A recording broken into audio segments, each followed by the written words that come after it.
Começamos mais uma aula sobre geografia física. O assunto de hoje é intemperismo, que é fundamental para a gente entender o porquê que o nosso planeta tem esses formatos, por que o relevo do nosso planeta é cheio de coisas diferentes. Ele foi modelado pelas forças exógenas. E o que são forças exógenas? É o contrário de força endógena. Força endógena, eu acho que vocês lembram das aulas passadas, é aquilo que o interior da Terra promove e reflete lá na crosta. Então é aquela pressão, tudo lá que vai movimentando as placas, tá? Vai formando montanhas e tal.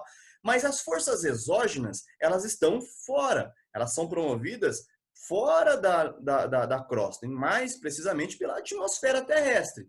Então é aquela ideia da chuva, né? Do vento, do rio, né? De todo tipo de movimentação que está fora do interior. Então, tudo isso vai ajudar a modelar o nosso planeta, o relevo do nosso planeta. Vai ajudar a destruir uma montanha, formar um planalto, formar acúmulo de sedimentos, vai formando lá as bacias sedimentares, tal. Tudo isso é promovido pelo intemperismo. Intemperismo. O intemperismo é o desgaste que as rochas que estão expostas, elas vão sofrer no decorrer do tempo geológico. Lembra que tempo geológico é diferente do tempo biológico. O tempo biológico ele é muito curto em relação ao geológico. Por exemplo, eu não sou tão velho assim, né? Você pega lá o professor Edson, o professor Domingos, eles têm um tempo biológico bem maior do que o meu. Mentira. Nós somos bem parecidos em idade.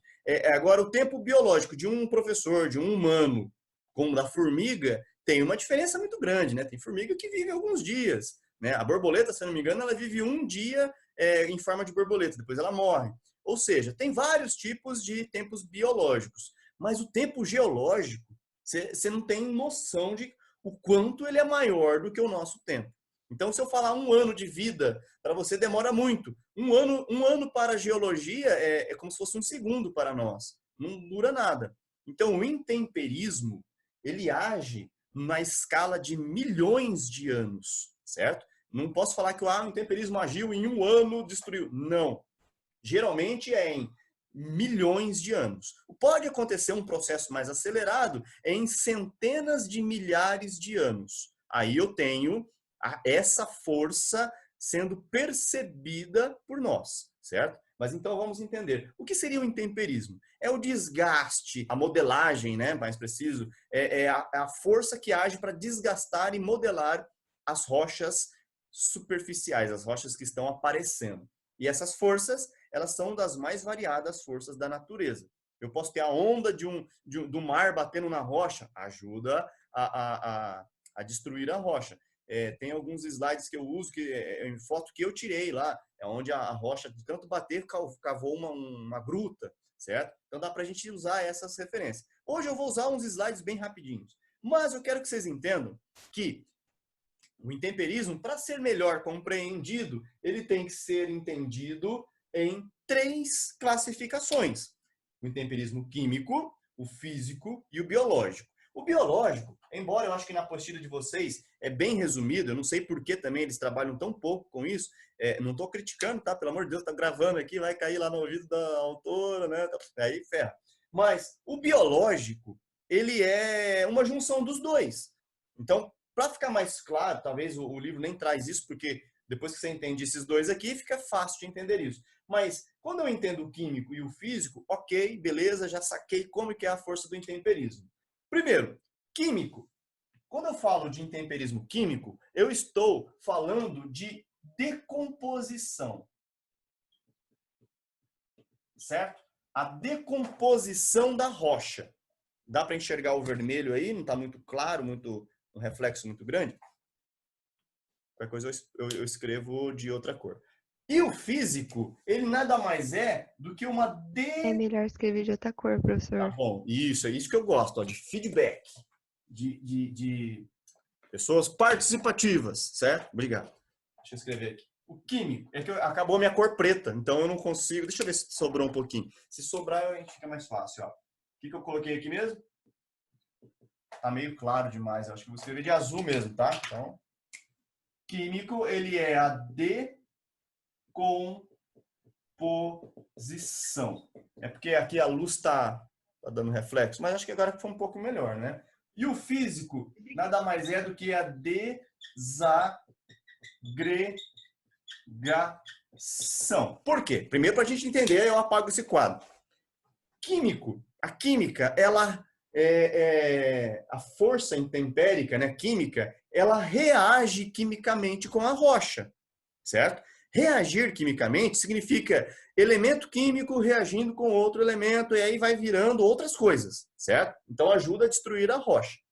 Físico é desagregar, porque desagregar é a ideia de quebrar, fragmentar. Então eu poderia colocar assim, ó, fragmentação. Então físico é uma força física, é uma ação tipo mecânica, um impacto, é um atrito, é alguma coisa, é um choque térmico, e aí desagrega a rocha. Então isso aqui, pessoal, cai em vestibular, tá? A relação do químico com decomposição, físico com desagregação. Então, beleza, depois vocês vão ver o vídeo de novo, fica mais fácil. E o biológico é os dois juntos, tá? Pode ser tanto força de desagregação ou reação que vai decompor a rocha. Então, vocês já viram o estudo das rochas, certo?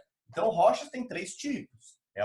Todas elas podem sofrer ação do intemperismo. Todas podem se fragmentar, todas podem se decompor, porque todas as rochas são formadas por elementos químicos e têm uma estrutura, né, sólida. Então, de acordo com as forças do intemperismo, a professora Neide está querendo participar, eu vou aceitá-la também.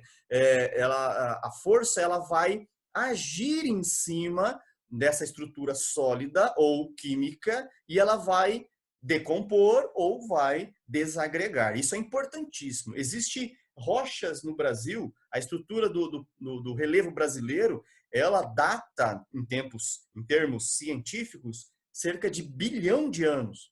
Ou seja, o que antes tinha um formato montanhoso gigantesco, maior do que as cordilheiras que nós conhecemos, numa ação de bilhões, num tempo geológico absurdo para nós, essa força, tanto química como física, fez com que as montanhas diminuíssem de tamanho e permanecessem numa base máxima de altitude em torno de 1.000 metros de altura, o que antes poderia ter 10.000 metros de altura. Isso tudo é ação do intemperismo químico e físico. Forças exógenas, é o que a gente está falando sobre o intemperismo, né?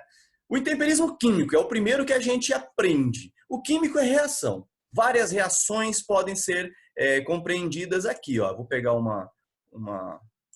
acompanhamento aqui do mouse. Então, nós temos aqui ó, a hidrólise, que é uma forma né, de reação química que pode acontecer. A hidratação, a carbonatação, a oxidação. O que eu posso usar aqui como referência mais fácil para a gente entender que tudo isso aqui é químico? A hidratação.